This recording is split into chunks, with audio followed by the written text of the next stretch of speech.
आइए, good morning all of you. कैसे हैं आप लोग? ठीक ठाक हैं? तो चलिए आज हम लोग फिर स्टार्ट करते हैं एनसीईआरटी की किताब से ही जर्नल एंट्री। जर्नल एंट्री चूँकि बेस चैप्टर है, तो जर्नल एंट्री को हम लोग खूब बढ़िया से प्रैक्टिस करेंगे और जर्नल एंट्री के साथ साथ जो जो कॉन्सेप्ट्स डिस्कस करना होगा हम लोग करते चले जाएंगे। आज मैं आप लोगों को अपना मोबाइल नंबर भी शेयर कर दे रहा हूँ। इस मोबाइल नंबर पे हम लोग व्हाट्सएप के थ्रू बात करेंगे। एक जो पढ़ने वाले जो बच्चे हैं अपना नाम दे देंगे और मोबाइल नंबर लिख देंगे, तो हम लोग एक ग्रुप बना लेंगे और उस ग्रुप में जो डालने लायक मैटर होगा वो पब्लिकली डाल दिया जाएगा और जो पर्सनली डालना होगा तो सबके व्हाट्सएप पे इंडिविजुअल डाला जाएगा। हम लोग टेस्ट भी लेंगे, चूँकि प्रैक्टिस करेंगे तो बार बार कुछ हो सकता है गलतियाँ हों तो उसको हम लोग सुधारेंगे। हम लोग बीच बीच में टेस्ट भी लेंगे, अपने को चेक भी करते रहेंगे कि कहाँ हम लोग में दिक्कत हो रही है, कहाँ सुधार की ज़रूरत है। तो हम लोग जर्नल एंट्री हम लोग 100% करेंगे। जर्नल एंट्री इस तरह से करेंगे कि हमको कहीं दिक्कत नहीं हो और ये होने वाला भी है और ऐसे ही हम लोग करेंगे। तो आइए हम एनसीईआरटी की बुक्स अभी पिछली क्लास में लाइट चली गई थी लास्ट में, तो मैं उसी से आगे बढ़ता हूँ और इसके बाद फिर मैं आगे का इलस्ट्रेशन लूँगा। आज पढ़ा जाए बढ़िया से। आइए मैं लेता हूँ एनसीईआरटी का जो बुक है, एनसीईआरटी के बुक से क्वेश्चन नंबर 13 ले रहा हूँ और मैं लिया था रेंट पेड बाई चेक तक। अब एक क्वेश्चन दिया हुआ है 20 दिसंबर को, चलिए 16 दिसंबर को दिया हुआ है, received cheque from Suman discount allowed. Received cheque from Suman and discount allowed. तो रिसीव्ड चेक फ्रॉम सुमन, हमने क्या किया? हमने चेक रिसीव किया, चेक रिसीव किए। तो चेक रिसीव करेंगे तो इस चेक को हम क्या करेंगे? अपने बैंक अकाउंट में डालेंगे। तो हमारा क्या होगा? हमारा बैंक बैलेंस जो है इंक्रीज कर जाएगा।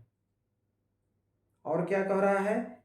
डिस्काउंट अलाउड, और हम उसको डिस्काउंट दिए, यानी कि जो हमें पैसा लेना था, अमाउंट दिया हुआ है 19,500 एंड 500, यानी कि चेक रिसीव्ड फ्रॉम आंसू। आंसू से हमें पैसा लेना था कितना? 20,000। क्लियर? चेक रिसीव्ड फ्रॉम आंसू एंड डिस्काउंट अलाउड का मतलब हुआ कि हमें आंसू से 20,000 लेना था, लेकिन उससे हमने चेक ले लिया 19,500 का और 500 हमने उसको डिस्काउंट दे दिया। बोला कि भाई आप 19,500 हमको दे दीजिए, 500 हम आपको छोड़ देते हैं। तो जो डिस्काउंट जो है वह डिस्काउंट हमारे लिए एक्सपेंस हो गया, लॉस हो गया।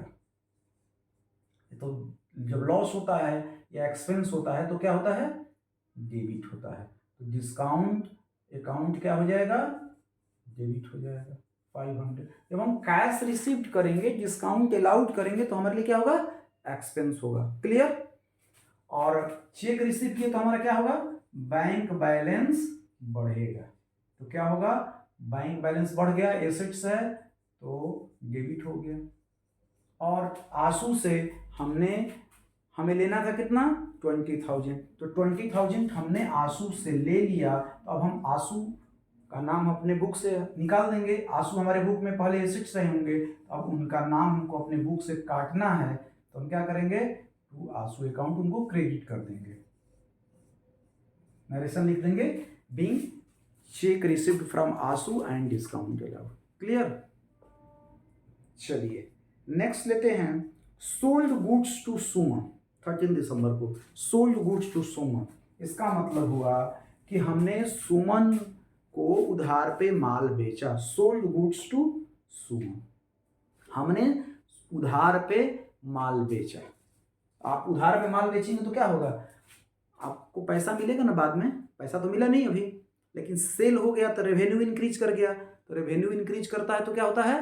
क्रेडिट होता है। तो सेल को क्या करेंगे, क्रिएट करेंगे, यानी कि सेल हमारा इंक्रीज कर रहा है, रेवेन्यू हमारा बढ़ रहा है, तो सेल्स क्या हो गया, क्रेडिट हो गया। अमाउंट जो भी हो मान लेते हैं 2000। नाम क्या दिया हुआ है, सोल्ड गुड्स टू सुमन। चलिए 20,000 अमाउंट दिया हुआ है, 20,000 सोल्ड गुड्स टू सुमन। देखिए ये एनसीईआरटी की किताब है, मैं एनसीईआरटी का क्वेश्चन नंबर 13 में बना रहा हूँ। क्वेश्चन है जर्नलाइजेशन फॉलोइंग ट्रांजैक्शंस, ठीक है। सोल्ड गुड्स टू सुमन, तो सुमन से हमें बाद में पैसा लेना होगा, तो बाद में पैसा लेना होगा तो क्या करेंगे हम लोग, सुमन को अपने बुक में क्या करेंगे, एसेट्स बनाएंगे, क्योंकि बाद में पैसा लेना है। और एंट्री क्या हो गई, Suman account debit to sales account. Narration लिख देंगे, being goods sold to Suman, being goods sold to Suman. Clear, आराम से हम पढ़ रहे हैं, हमारे साथ पढ़ेंगे, साथ बनाएंगे, ठीक है। अब आइए, मान लीजिए किसी को रहता sold goods to Suman, sold goods to Suman for cash ₹20,000। इसका मतलब क्या हुआ, हमने सुमन को नगद बेचा 20,000 रुपए का। तो जब हम सुमन को नगद बेचेंगे तो क्या करेंगे, दुकान पे आया सुमन और सुमन को हमने सामान दे दिया और उसने हमें कैश दे दिया 20,000, तो हमारे पास कैश इंक्रीज किया कि नहीं बिजनेस में। कैश क्या है भाई, एसेट्स है। एसेट्स जब इंक्रीज करता है तो क्या होता है, डेबिट होता है। तो हमने क्या कर दिया, कैश को डेबिट कर दिया, क्योंकि कैश हमारा इंक्रीज कर रहा है 20,000। Clear. Sold goods to Suman, Suman को मैंने बेचा नगद, तो नगद बेचा तो कैश मिल गया, और क्या बेचा, गुड्स। तो हमने बताया है कि जब गुड्स को हम लोग बेचेंगे तो क्या करेंगे, उसको लिखेंगे सेल्स अकाउंट। तो क्या हो गया, to sales account 20,000। Clear. Narration लिख देंगे, being goods sold to Suman. Suman को माल बेचा है, कैश डेबिट हुआ है, तो पता ही चल रहा है कि नगद माल बेचा है। क्लियर। नेक्स्ट लेते हैं, bought goods from Tara for cash. दिसंबर 10, bought goods from Tara for cash. Tara से हमने नगद माल खरीदा। नगद माल खरीदेंगे तो क्या करेंगे, गए हम दुकान पे, मान लीजिए कि हम होलसेलर हैं और गए हम रिटेल की दुकान पे और उससे क्या किया, हमने नगद माल खरीदा। तो नगद माल खरीदेंगे तो क्या होगा, हम दुकान का पैसा उसको दे देंगे और हमको गुड्स मिल जाएगा। और जब गुड्स को जब हम परचेज करते हैं तो उसको क्या लिखते हैं, परचेज लिखते हैं। और परचेज एक्सपेंस है तो हम क्या करेंगे, जब एक्सपेंस बढ़ता है तो डेबिट होता है। Purchase of goods is expense. आगे चल के आप लोगों को मैं बताऊंगा, जब फाइनल अकाउंट जब बनाऊंगा, जब हम लोग फाइनल अकाउंट बनाएंगे तो वहां पे परचेज को एक्सपेंस साइड लिखते हैं और सेल्स को रेवेन्यू साइड लिखते हैं, ठीक है। तो purchase account debit to cash account, नगद बेचा, सॉरी नगद खरीदा। अमाउंट कितना है, sold bought goods from Tara for cash ₹40,000। Clear. अब दिया है सोल्ड, नरेशन लिख देंगे, being goods purchase from, being goods purchased from, किससे खरीदे हैं, तारा से, तारा। फॉर कैश लिख भी सकते हैं, सब जर्नल एंट्री में कैश तो दिख ही रहा है कि भाई जब कैश पेमेंट किए हैं तो कैश क्रेडिट हुआ है। नेक्स्ट है bought goods from Tara for cash, ठीक है। Sold goods to Rahul for cash, sold goods to Rahul for cash, sold goods to Rahul for cash. इसका मतलब क्या हुआ, राहुल को नगद माल बेचा। नगद माल हम बेचेंगे तो क्या होगा, हमारे पास कैश आएगा ना, कैश इंक्रीज होगा। राहुल को हमने सामान दिया, उसने हमें कैश दिया। तो कैश हमारा क्या हो रहा है, इंक्रीज कर रहा है। कैश क्या है, एसेट्स है। जब एसेट्स इंक्रीज करता है तो क्या होता है, डेबिट होता है। और जब हम गुड्स को जब सेल करते हैं तो हमारा रेवेन्यू बढ़ता है। तो जब रेवेन्यू बढ़ता है तो क्या होता है, क्रेडिट होता है। देखिए पूरे अकाउंट्स में 4 ही हेड है, assets, liabilities, expense, income. 2 head हमने और बढ़ा दिया है, कैपिटल और drawings. But capital and drawings both are related to proprietors. तो हमने याद करने के लिए, स्टार्टिंग में समझने के लिए बता दिया है, लेकिन 4 ही हेड हैं, assets, liabilities, expense, income. Assets और एक्सपेंस का नेचर डेबिट होता है हमेशा, यानी कि जब इंक्रीज करेगा तो क्या होगा, डेबिट होगा, और डिक्रीज करेगा तो क्या होगा, क्रेडिट होगा। लायबिलिटीज का और इनकम का नेचर क्या होता है, क्रेडिट होता है। ये बात समझ में आ गई तो समझिए कि आप लोगों को अकाउंट समझ में आ गया है। और इसको समझ के ही बनाना है, डिस्कस कर लेना है कि नहीं भाई क्यों डेबिट हो रहा है, क्यों क्रेडिट हो रहा है, समझ के रट के नहीं कि नहीं अब कुछ भी एंट्री हुआ पास कर दिया, ऐसे नहीं करना है। हम लोग एकदम समझ के पास करेंगे। और जर्नल एंट्री आपको 11th में भी पढ़ना है, 12th में भी पढ़ना है, BCom part 1, BCom part 2, BCom part 3, MCom में पढ़ना है, सीएस, सीएस, सीडब्ल्यू, हर जगह पढ़ना है। यानी कि रिकॉर्डिंग जो है, रिकॉर्डिंग ऑफ ट्रांजेक्शन्स जो है, जर्नल एंट्री का जो रिकॉर्डिंग है आपको हर जगह पढ़ना है। इसलिए रिकॉर्डिंग समझ में आ गया तो समझिए कि जर्नल एंट्री समझ में आ गया तो अकाउंट समझ में आ गया। हमारे गुरुजी, मैंने प्रवीण शर्मा सर से जाके पढ़ा है तो वो बोलते थे कि देखिए अकाउंट्स में कुछ है नहीं, इंग्लिश में लिखा हुआ है, मैं इसको हिंदी में ट्रांसलेट कर रहा हूँ। और आपको रिकॉर्डिंग आ गई और लेजर से बातचीत करने आ गया तो आपको अकाउंट समझ में आ गया। तो यहाँ कुछ है नहीं, बहुत इजी सब्जेक्ट है, बहुत इजी तरीके से बताया जाएगा। और मैं आपको बोला था कि मैं अपना नंबर भी शेयर करूंगा आप लोगों को, तो आप लोग नंबर मेरा नोट कर लें और मुझे व्हाट्सएप पे मैसेज करेंगे। व्हाट्सएप के थ्रू हम लोग बात करेंगे। मेरा नंबर है 6201399016। इससे हम लोग व्हाट्सएप पे जुड़ेंगे पर्सनली। पढ़ने वाले बच्चों का हम लोग एक ग्रुप भी बना लेंगे। जो भी हमको मटेरियल आप लोगों को देना होगा हम ग्रुप में मटेरियल दे देंगे। मान लीजिए कि हमने ग्रुप भी एक बना देंगे। टेस्ट आप लोग देंगे, अपने क्वेश्चन हम राइट डाउन करेंगे, अपने से मैं लिख दूंगा, आप क्वेश्चन बना के हमको पर्सनली अपने पर्सनल व्हाट्सएप से हम लोग को भेजेंगे। आप लोग हम सबका पर्सनली चेक करके और हम आप लोगों को बता देंगे, देख लेंगे कि कहाँ गलती हुआ है, कहाँ डिस्कस करना है। तो वो सारी चीज़ें मैं करूँगा।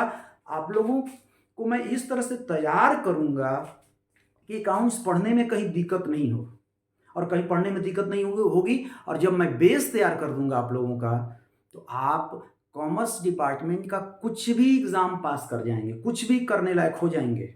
ऐसा नहीं है कि कोई कमजोर है, कोई तेज है। जो मेहनत करेगा, जो पढ़ेगा, हाँ मेहनत तो करना पड़ेगा। ऐसा नहीं है कि बिना मेहनत का कुछ होने वाला है, लेकिन हाँ मेहनत करने पे यहाँ होने वाला है। सीए का जो एग्जाम है उसमें 100 मार्क्स में आपको 40 मार्क्स लाना है, 40 पास लाना है और 50% एग्रीगेट लाना है टोटल में। तो आपको किसी दूसरे से यहाँ कंपटीशन भी नहीं, आपको खुद से कंपटीशन है। तो हमारा काम क्या है, रॉ मटेरियल से फिनिश गुड्स में कन्वर्ट करना। रॉ मटेरियल क्या होता है, जैसे मान लीजिए कि रेडीमेड शर्ट है, तो रॉ मटेरियल उसका कपड़ा है, बटन है, धागा है, वो सारा कुछ है। और जब पैकिंग वुकिंग हो के जब शोरूम में बिकने लायक हो जाता है तो क्या हो जाता है, फिनिश गुड्स हो जाता है। तो आप लोग अब उसके बीच में कहीं भी कपड़ा कटिंग हो गया और इससे फिनिश गुड्स के बीच में किसी भी स्टेज में है तो वो क्या है, वर्क इन प्रोग्रेस है। तो हम लोग वर्क इन प्रोग्रेस में तो सब लोग आ ही गए हैं। तो हमारा फिनिश गुड्स क्या है, जो भी हमारा टारगेट है, हमको 11th पास करना है, 12th पास करना है, सीए बनना है, सीएस बनना है, सीडब्ल्यू बनना है, सबका फाउंडेशन यहाँ तैयार हो रहा है। और हम सारे लोग वर्क इन प्रोग्रेस में तो चले ही गए हैं।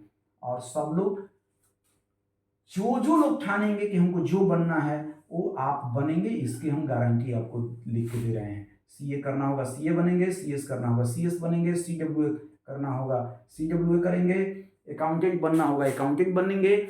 या जो बच्चे किसी भी कारणवश पढ़ नहीं पाए तो उनको भी यह एक प्लेटफॉर्म है जहां से पढ़ सकते हैं, है कि नहीं? पैसा तो लगना नहीं है, हम नेट का यूज करते ही हैं, यूट्यूब मोबाइल चलाते ही हैं, तो क्यों नहीं हम लोग इसका सदुपयोग किया जाए और अपनी लाइफ को आगे लेके जाया जाए। कुछ भी होने लायक है, ऐसा कुछ भी नहीं है इस जीवन में जो नहीं होगा। हम ठान लेंगे, लग जाएंगे तो हो जाएगा। तो चलिए आते हैं हम लोग। हमने अपना नंबर भी आप लोगों को दे दिया, आप लोग हमसे व्हाट्सएप के थ्रू चैट करेंगे। अभी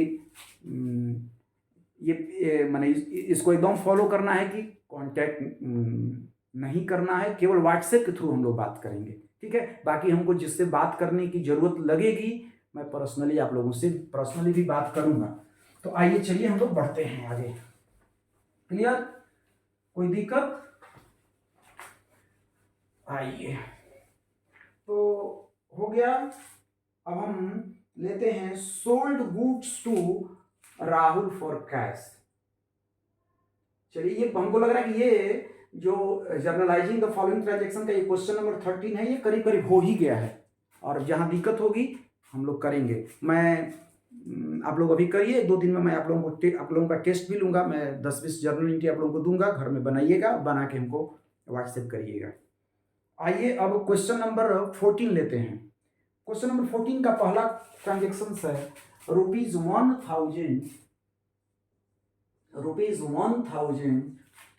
ड्यू फ्रॉम रोहित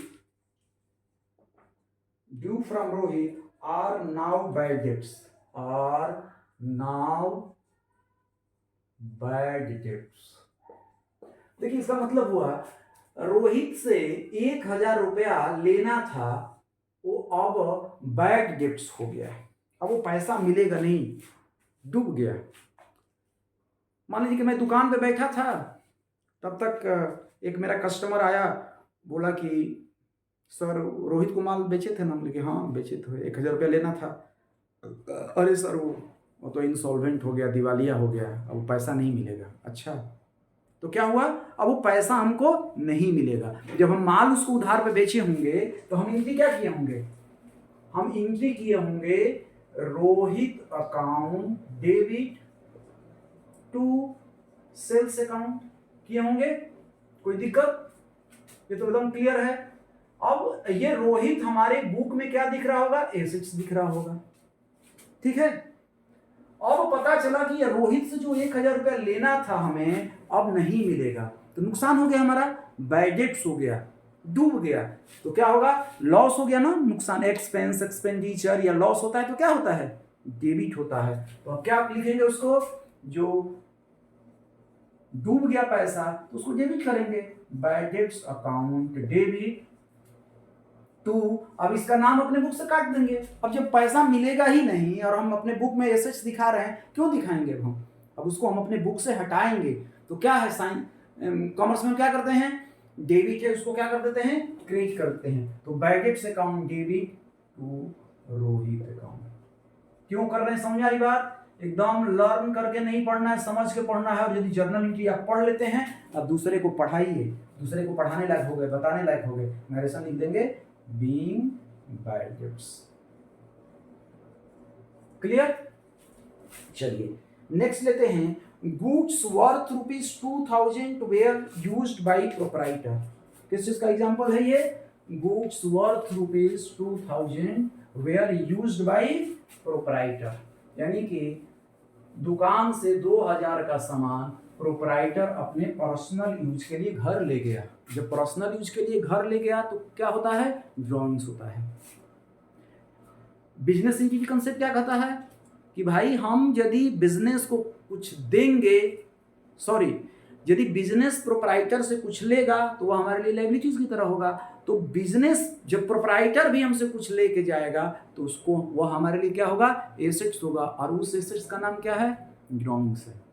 और यदि प्रोपराइटर हमको कुछ भी देता है तो वह हमारे लिए क्या है? लायबिलिटीज है, और उस लायबिलिटीज का नाम है क्या होता है? कैपिटल। अब आइए इसकी एंट्री क्या करेंगे, दुकान का गुड्स तो कम हो गया, तो दुकान का गुड्स कम हो गया, तो गुड्स को हम लोग जब भी परचेज करते हैं तो क्या लिखते हैं, परचेज लिखते हैं, सेल करते हैं तो क्या लिखते हैं, सेल लिखते हैं। तो जब लेके गया तो इसको हम क्या लिखेंगे, परचेज। और डेबिट क्या लिखेंगे, ड्रॉइंग्स जब इंक्रीज करता है तो क्या होगा, ड्रॉइंग्स एसेट्स है, drawings account debit 2000 to purchase account. यहाँ गुड्स भी लिखेंगे तो गलत नहीं है, तो हम लोग गुड्स तो लिखते नहीं है, अब परचेज लिखना हम लोग सीख गए हैं। तो एंट्री क्या हो गई, drawings account debit to purchase account. अच्छा एक चीज यहाँ पे मैं बता रहा हूं, जब बिजनेस में प्रोप्राइटर पैसा लगाता है तो बिजनेस अपने यहाँ एंट्री क्या करता है, cash account debit, bank account debit, building account debit, machinery account, जो भी जिस फॉर्म में लगाता है तो उसको डेबिट करके और क्रेडिट क्या करते हैं, हम कैपिटल करते हैं, लायबिलिटीज इंक्रीज करते हैं कैपिटल के रूप में। तो जब प्रोप्राइटर कुछ ले गया हमारे यहाँ से तो हम इसको कैपिटल भी लिख सकते हैं, कैपिटल को डेबिट भी कर सकते हैं, वो गलत नहीं होगा। यदि कोई बच्चा लिख देता है कि कैपिटल अकाउंट डेबिट, कैपिटल लिखता है या ड्रॉइंग्स लिखता है, ये दोनों सही है टू परचेज, क्लियर। लेकिन हम अभी लिखेंगे ड्रॉइंग्स ही, लेकिन यदि कोई कैपिटल भी लिखता है तो वह गलत नहीं है, क्लियर। आगे बात समझ में। चलिए नेक्स्ट लिखते हैं, charge depreciation at the rate of 10% for 2 months on machine costing ₹30,000। चलिए डिप्रिसिएशन देखते हैं। देखिए डिप्रिसिएशन क्या होता है, अब मान लेते हैं एक एग्जांपल लेते हैं। देखिए किसी भी एसेट्स का, कोई भी एसेट्स यदि हम उसको यूज करते हैं बिजनेस में, या टाइम बीतता है हम रख दिए, या कोई टेक्नोलॉजी चेंज कर गई, तो क्या होगा, उसकी वैल्यू में कमी आती है। यदि हम उसको यूज भी करते हैं, मान लीजिए कि हम नया मोटरसाइकिल खरीद के लाए, हम बिजनेस के लिए नया मोटरसाइकिल खरीद के लाए और उसको हम 6 महीना रखे, तो अब जब हम जाएंगे बेचने तो उसकी वैल्यू तो उतनी ही नहीं मिलेगी ना। मान लीजिए 80,000 का हमने खरीदा बाइक, और जब हम इसको बेचने जाएंगे मार्केट में तो उतने में नहीं बिकेगा, इसकी वैल्यू कुछ कम हो गई। तो यानी कि उस एसेट्स को यदि हम यूज कर रहे हैं या टेक्नोलॉजी चेंज कर गई, जैसे हम लोगों के ज़माने में राजदूत मोटरसाइकिल खूब चलती थी, अब आज राजदूत मोटरसाइकिल नहीं है। पहले हम लोग फोटोस्टेट का मशीन ऐसे हुआ करता था, वो आज अब नहीं, टेक्नोलॉजी चेंज कर गई, ऑटोमेटिक मशीन आ गई। तो यानी कि जब एसेट्स की वैल्यू में कमी होती है तो उसको क्या बोलते हैं, डिप्रिसिएशन बोलते हैं। और यह नॉन कैश एक्सपेंडिचर है, कैश नहीं जाता है। तो जब डिप्रिसिएशन क्या है, डिप्रिसिएशन एक्सपेंस है, ठीक है। तो एसेट्स पे जो भी वैल्यू में कमी आएगी तो डिप्रिसिएशन एक्सपेंस है, तो एक्सपेंस बढ़ता है तो क्या होता है, डेबिट होता है। तो क्या इसकी एंट्री होगी, depreciation account debit, depreciation account debit to assets account. Machinery है तो मशीनरी, फर्नीचर है तो फर्नीचर, जो भी रहेगा, बिल्डिंग रहेगा बिल्डिंग, यानी कि depreciation account debit to machinery account, depreciation account debit to furniture account. अब कह देगा चार्ज डिप्रिसिएशन ऑन फर्नीचर, तो depreciation account debit to furniture account. Charge depreciation on building, depreciation account debit to building account, sorry हाँ, charge depreciation on furniture, depreciation account debit to furniture. तो depreciation account debit to furniture, machinery account, furniture account, building account, जो भी होगा, जो भी assets होगा, यानी कि हम ये इसकी एंट्री जनरल यदि एंट्री कहें तो जनरल एंट्री क्या होगी, depreciation account debit to sundry assets, assets का नाम लिख देंगे, क्लियर। तो चलिए डिप्रिसिएशन भी क्लियर। अब कह रहा है provide interest on capital of ₹1,50,000 at the rate of 6% per annum for 9 months। चलिए तो निकल जाएगा, कंसेप्ट समझा जाए इंटरेस्ट ऑन कैपिटल का। इंटरेस्ट ऑन कैपिटल और इंटरेस्ट ऑन ड्रॉइंग्स का कंसेप्ट समझा जाए। अब देखिए आप लोग, कैपिटल, बिजनेस के लिए कैपिटल क्या है? बिजनेस के लिए कैपिटल क्या है? बिजनेस के लिए कैपिटल लायबिलिटीज है, देना है ना। हम बिजनेस हैं, सपोज करिए कि मैं बिजनेस हूं और हमने मालिक से पैसा लिया है 5 लाख रुपया, तो 5 लाख रुपया हमने लिया है तो हमको देना है। मान लीजिए कि हमने बैंक से पैसा लिया है 5 लाख रुपया और 10% इंटरेस्ट देना है उस पर, तो क्या होगा? इंटरेस्ट क्या होगा हमारे लिए? हमको बैंक का लोन भी देना है और इंटरेस्ट भी हमारे लिए एक्सपेंस होगा कि नहीं होगा? उसी तरह से कैपिटल क्या है? Capital is liabilities for business. लेकिन चूंकि हम प्रोप्राइटर ने हमको लगाया है इसलिए उसका नाम कैपिटल है, लेकिन है तो लायबिलिटीज। तो भाई जब हम लोन लेते हैं तो उस पर इंटरेस्ट हमारे लिए क्या होगा? इंटरेस्ट है। लोन पे जो इंटरेस्ट होगा क्या होगा हमारे लिए? एक्सपेंस होगा कि नहीं होगा? उसी तरह से कैपिटल पे इंटरेस्ट जो होगा हमारे लिए क्या होगा? एक्सपेंस होगा। क्लियर?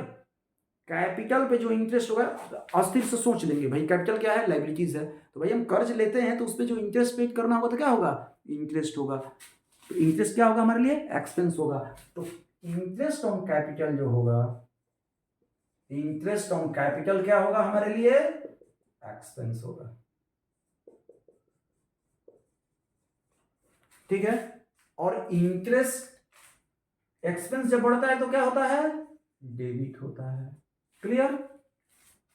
हमने यदि पेड कर दिया तो कैश होगा, चेक से पेड किया तो बैंक होगा, और नहीं तो केवल चार्ज इंटरेस्ट ऑन कैपिटल, तो इसका एंट्री क्या होगा? डेबिट तो करेंगे ना। Interest on capital account debit to outstanding interest on capital. या चलिए अभी पहले लिखते हैं हम टू कैपिटल ही, कैपिटल को बढ़ा देते हैं। कैसे भाई?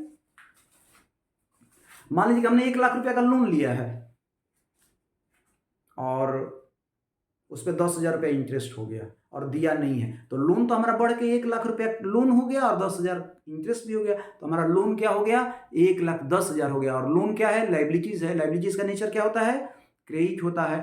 तो हमने कैपिटल को और बढ़ा दिया कि भाई पहले से जो 1 लाख लिया था उस पर हम बढ़ गया मेरा, तो एंट्री क्या होगी? Interest on capital account debit to capital account. Clear? मैं अभी अकॉर्ड एक्रूवल कॉन्सेप्ट डिस्कस करूंगा तो उसमें और इसको डिटेल्स में मैं लेके चलूंगा।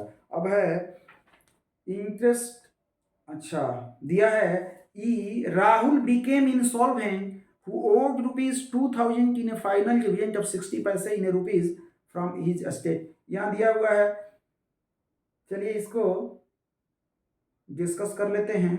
Rahul became insolvent. अब देखिए इंसॉल्वेंट हो गया यानी कि भाई दिवालिया हो गया, पैसा नहीं है, तो क्या होगा? तो हमने उधार पे माल बेचा है।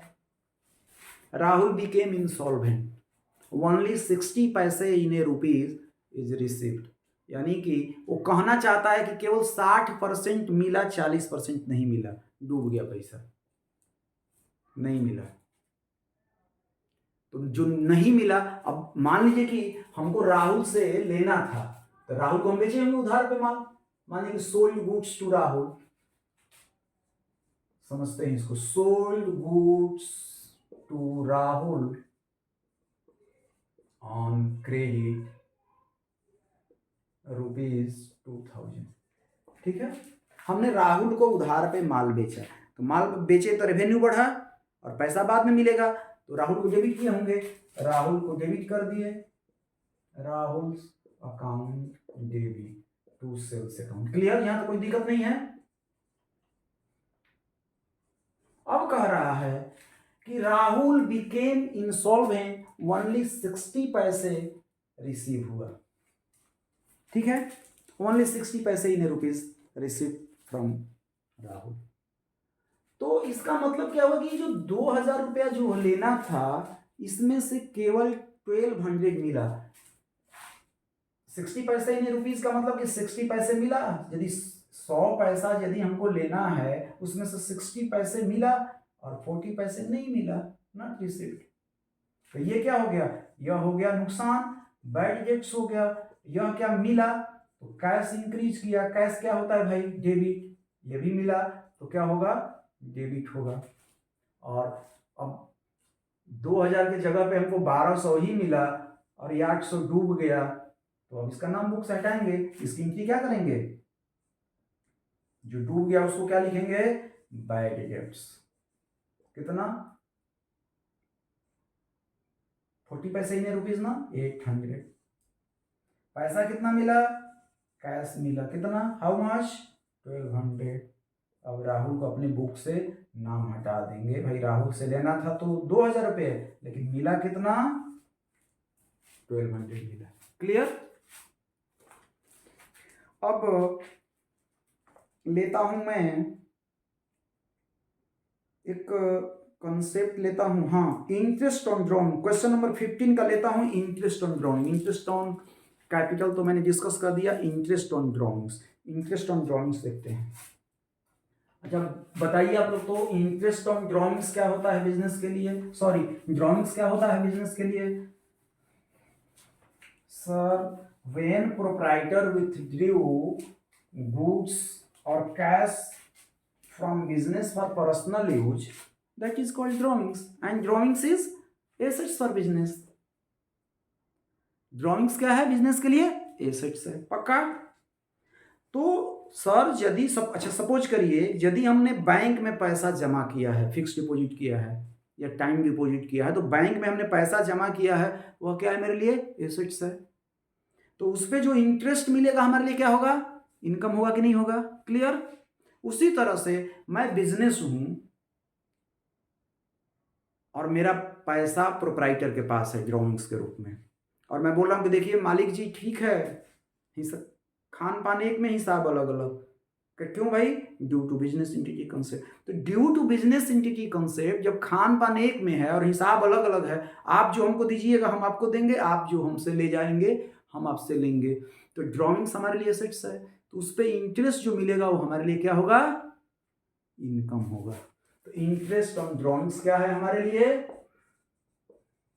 इंटरेस्ट ऑन ड्रॉइंग्स जो है क्या है, इनकम है। और इनकम बढ़ता है तो क्या होता है, क्रेडिट होता है सर, तो आप पहले ही बता चुके हैं, क्लियर। तो मान लीजिए कि हम बैंक में जमा किए हैं 1,00,000 रुपया और मेरा इंटरेस्ट 10,000 रुपया हो गया, तो अब हमको बैंक देगा ना 1,10,000 रुपया। तो जब हम ड्रॉइंग करके ले गया था प्रोप्राइटर, तो एंट्री हम क्या पास किए थे, drawings account debit to cash या परचेज। अब हमारा इंटरेस्ट बढ़ गया, तो इंटरेस्ट को तो क्रेडिट करेंगे टू इंटरेस्ट ऑन ड्रॉइंग्स, क्या हुआ, क्रेडिट हो गया, और ड्रॉइंग्स को हम डेबिट कर दें, drawings account debit to interest on drawing. मान लीजिए कि 10,000 हमारा इंटरेस्ट हो गया और 1,00,000 पहले का था, तो हमारा अब ड्रॉइंग्स कितना हो गया, 1,10,000 हो गया, पहले का 1,00,000 और 10,000 इंटरेस्ट। इसकी एंट्री क्या होगी, drawings account debit to interest on drawings. बात समझ में आ रही है, कहीं कोई दिक्कत। ड्रॉइंग्स क्या है, एसेट्स है बिजनेस के लिए, और कैपिटल क्या है, लाइबिलिटीज है, and both are related to proprietors, but due to business entity concept business is separate from proprietor.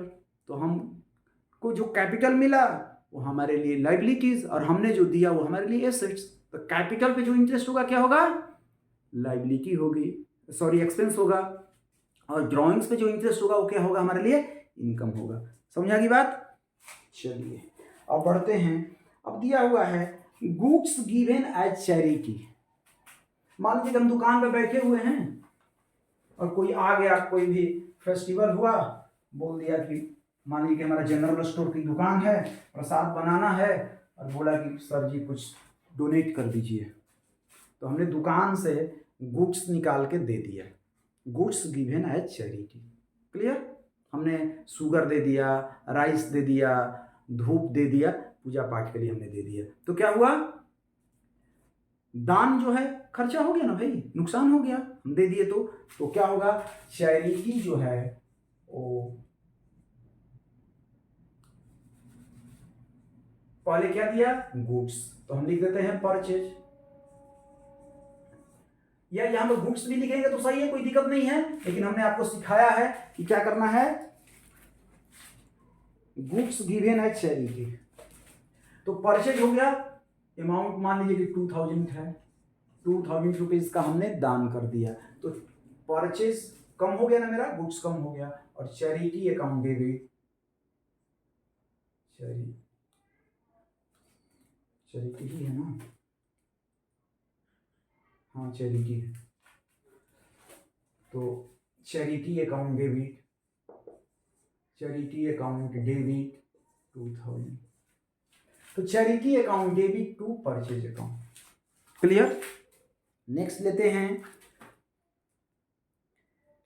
Goods destroyed, अच्छा हाँ, इंटरेस्ट चार्ज ऑन कैपिटल हो गया है, received ₹1200 as bad debts written off last year,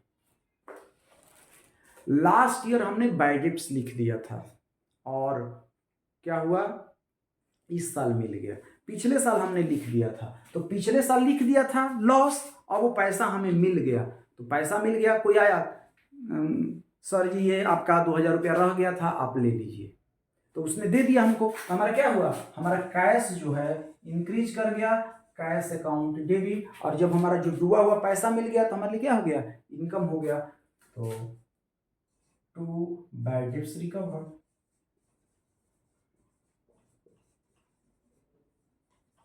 clear. अब आइए rent outstanding, interest on drawings हो गया है, कमीशन रिसीव्ड इन एडवांस, और rent outstanding, commission received in advance. अब मान लीजिए कि हमने इनकम एडवांस ले लेंगे तो क्या होगा, आइए इसको समझते हैं।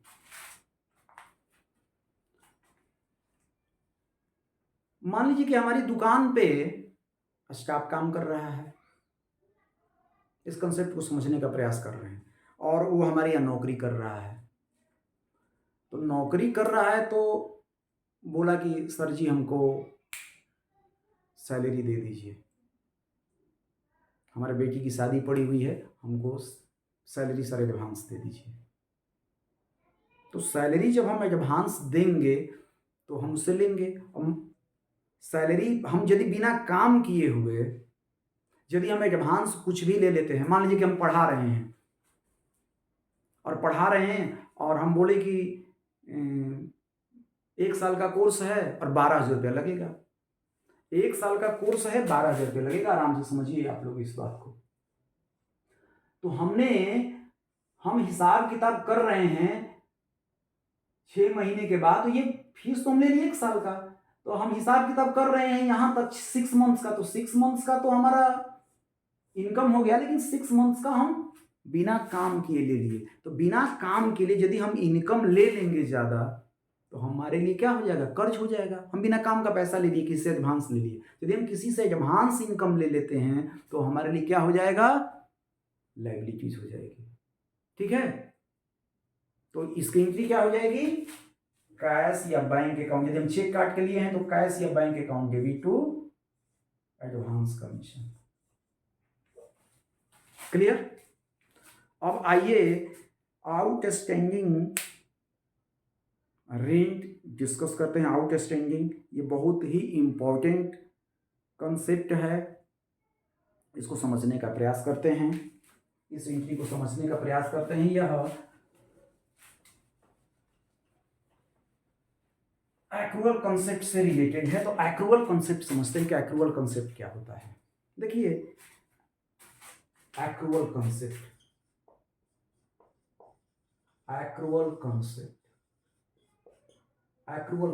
क्या होता है,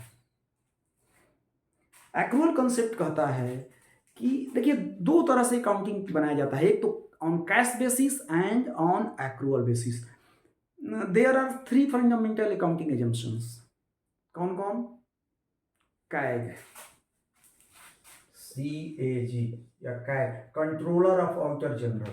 इसका मतलब ये भी हुआ। इसका मतलब होता है C से मतलब होता है कंसिस्टेंसी, एक का मतलब होता है एक्रूअल और G का मतलब होता है going concern. I have discussed already going concern. Business is not going to liquidate in future, that is called going concern.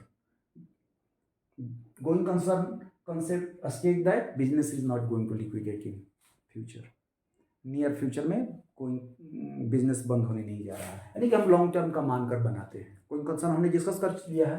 अब आते हैं एक्रूअल कंसेप्ट। देखिए दो तरह का, ये फंडामेंटल अकाउंटिंग एजम्पशंस है, क्या है, कंसिस्टेंसी, एक्रूअल और गोइंग। ठीक है, एक्रूअल कंसेप्ट क्या कहता है कि भाई हम एक फिक्स पीरियड के लिए तो हिसाब किताब करेंगे। मान लीजिए कि हम जनवरी से लेके दिसंबर तक का हिसाब किताब कर रहे हैं, समझिएगा, बिजनेस का हिसाब किताब करने बैठे हैं जनवरी से लेके दिसंबर तक का। तो एक तो तरीका ये है कि मान लीजिए कि रेंट है पे हम दुकान लिए हैं, रेंट है 1000 पर मंथ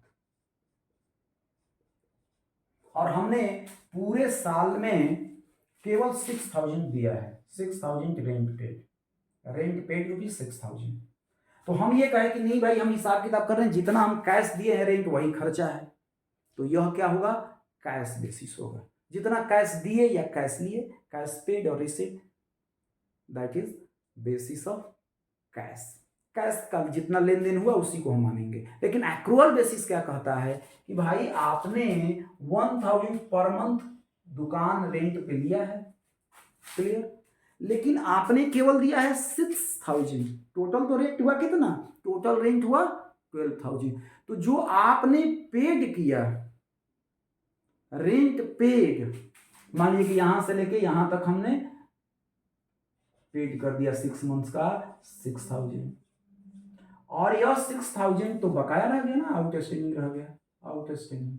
तो भाई दोनों मिला के खर्च होगा, दोनों मिला के खर्च दिखाना होगा, यानी कि 6000 जो पेड है और 6000 जो अकर्ड है, दोनों को लिया जाएगा। और ये फंडामेंटल अकाउंटिंग एजम्पशंस है। जब हम अकाउंट्स पढ़ते हैं तो हम यह मान कर चलते हैं कि हम एक्रूअल बेसिस पे ही अकाउंटिंग बना रहे हैं, यानी एक्रूअल बेसिस को मान कर ही हम अकाउंट्स बनाते हैं। जो पेड है वो भी लेंगे, जो अनपेड है वो भी लेंगे, जो भी इनकम हमारा मिल गया वो भी, और जो मिलने वाला है वो भी, दोनों को मिला के हम लेते हैं। इसको क्या बोलते हैं, एक्रूअल कंसेप्ट बोलते हैं। समझ में आई बात? यानी कि जो भी एक्सपेंस हो गया, मान लीजिए कि स्टाफ को सैलरी देनी है, सैलरी मान लीजिए 10,000 है और हमने सैलरी दिया उसको 90,000, तो 90,000 जो पेड है सैलरी वह भी एक्सपेंस, और जो स्टाफ हमारे यहाँ काम कर दिया उसकी सैलरी हम नहीं दिए हैं, दोनों को मिला के जो टोटल होगा, यानी कि पेड और occurred but not paid, expense occurred हो गया लेकिन हम नहीं दिए। अब हमारे यहाँ कोई मान लीजिए बिल्डिंग बन रही है, दुकान बन रही है और मजदूर काम कर लिया, तो जो काम कर लिया है वो अकर्ड तो हो गया, तो उसको लेंगे अकर्ड बेसिस पे, उसको जो पेड करेंगे वो भी एक्सपेंस है, जो नहीं पेड के दोनों को मिलाकर हम एक्सपेंस मानेंगे। ये बात समझ में आ गई? तो अब आइए कौन है रेंट आउटस्टैंडिंग, यानी एक्रूअल कांसेप्ट समझ में आ गया। हम एक्सपेंस और रेवेन्यू को, एक्सपेंस और इनकम को हम किस बेसिस पर बनाते हैं, एक्रूअल कांसेप्ट पर। एक तो आज हम एक अलग कंसेप्ट डिस्कस कर दिए, कौन, एक्रूअल कंसेप्ट। और जर्नल एंट्री दे रहा है रेंट, अच्छा देखिए, रेंट पेड रुपीज 6000, और मैं लिख रहा हूं एंड आउटस्टैंडिंग रेंट रुपीज 6000। चलिए, इसको बहुत समझ के पढ़ना है, रट के तो पढ़ना ही नहीं है, रट के हम लोग पढ़ भी नहीं रहे हैं, रटने वाला काम हम रूल ऑफ जर्नल एंट्री आप लोगों को बता दिए थे। चलिए आइए देखिए, रेंट पे, यानी कि जब रेंट पे तो तीन क्या करेंगे, रेंट अकाउंट डेबिट, कितना 6000, क्या है भाई, ये एक्सपेंस है, पैसा हम दे दिए तो मेरे बिजनेस का कैश डिक्रीज कर गया, तो टू कैश 6000 हो गया। लेकिन हिसाब किताब कर रहे हैं तो हमें दिखाना कितना है, 12,000। रेंट पेड प्लस जो रेंट आउटस्टैंडिंग है, आउटस्टैंडिंग रेंट, जो पेड है और जो आउटस्टैंडिंग है, दोनों को मिलाकर हमें 12,000 एक्सपेंस दिखाना है। दिखाना है कि नहीं दिखाना है? बात समझ आ रही है? और खर्च कितना हो गया? 12,000। और एक लाइबिलिटीज भी हो गई, खर्चा भी हो गया और कर्जा भी हो गया। हो गया कि नहीं हो गया? खर्चा हो गया कितना? 12,000। इसमें से हमने 6,000 पेड कर दिया और 6,000 का क्या हो गया? कर्जा हो गया, लाइबिलिटीज इंक्रीज कर गई। बात समझ आ रही है? तो हमें दिखाना क्या है? हमें जो पेड है वो भी, हमको दो चीज दिखाना है, एक्सपेंस भी दिखाना है और लाइबिलिटीज भी दिखाना है।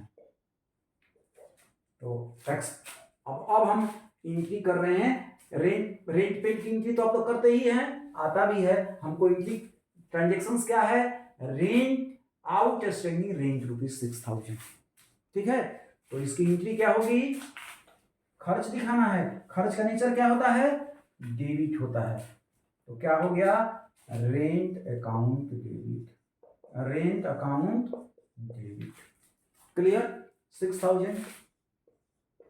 अब खर्च लिख गया ना, 12,000, 6,000 जो पेड था वो भी और ये भी। और एक लिखना है लाइबिलिटीज भी, तो क्या होगा? रेंट आउटस्टैंडिंग, बकाया, कर्जा कितना? 6,000। समझा की बात? तो इसकी एंट्री क्या होगी? Rent account debit to outstanding rent account. Clear? क्यों लिखा गया? क्योंकि रेंट एक्सपेंस भी लिखना है 6,000 और एक लाइबिलिटीज भी लिखना है। तो रेंट आउटस्टैंडिंग की एंट्री क्या होगी? सैलरी आउटस्टैंडिंग की एंट्री क्या होगी? Salary account debit to outstanding salary. Clear? Salary expense भी है और लाइबिलिटीज भी है। तो रेट इसका जनरल एंट्री क्या बनेगा? Expense account debit, expense account debit to क्या? Outstanding expense. समझा लीजिए? जनरल एंट्री क्या बन गई? जो भी हेड दिया हुआ रहेगा आउटस्टैंडिंग का, तो आउटस्टैंडिंग लायबिलिटी। तो इसको रट के नहीं, बच्चे क्या गलती करते हैं? Rent account debit to outstanding rent की जगह पे उल्टा कर देते हैं, rent outstanding account debit to rent account, जबकि एंट्री क्या होगी? Rent account debit to outstanding. इसको समझने दूसरे तरीके से और समझते हैं। रेंट आउटस्टैंडिंग, तो outstanding rent is liabilities for business.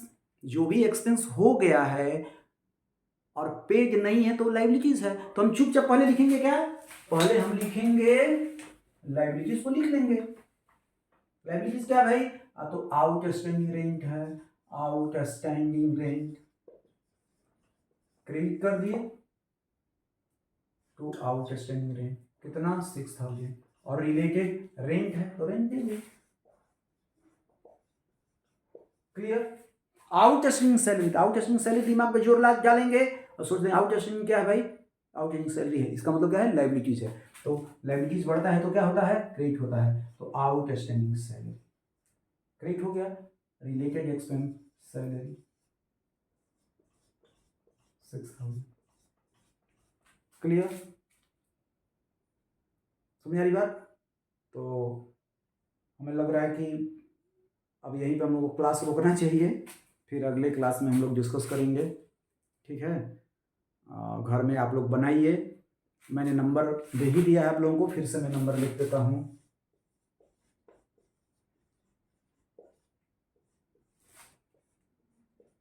6201399016। इस पे आप लोग हमको व्हाट्सएप पे टैग कर लीजिएगा, व्हाट्सएप पे जोड़ लीजिएगा। आप लोग घर में बनाइए, किसी भी बुक से बनाइए, किसी भी राइटर की बुक से बनाइए, एनसीईआरटी बनाइए, डीके गोयल बनाइए, पीसी तुलसियान बनाइए, हनीफ मुखर्जी बनाइए, जो भी बुक है हमारे पास स्टडी मटेरियल भी है, एनसीईआरटी भी है, डीके गोयल भी है, सीए का स्टडी मटेरियल भी हमारे पास है। देख लीजिए आप लोग, ये सीए का स्टडी मटेरियल भी हमारे पास है। देखिए, the institute of chartered accountants of India, study material है एनसीईआरटी में। तो आप लोग किसी भी राइटर के बुक से बनाइए, बना के हमको भेजिए, मैं उसको चेक करूँगा। अपने भी चेक कर सकते हैं, बना के हमको व्हाट्सएप कर दीजिए, मैं उसको चेक करूँगा। जहाँ भी दिक्कत होगी वहाँ मैं डिस्कस करूँगा।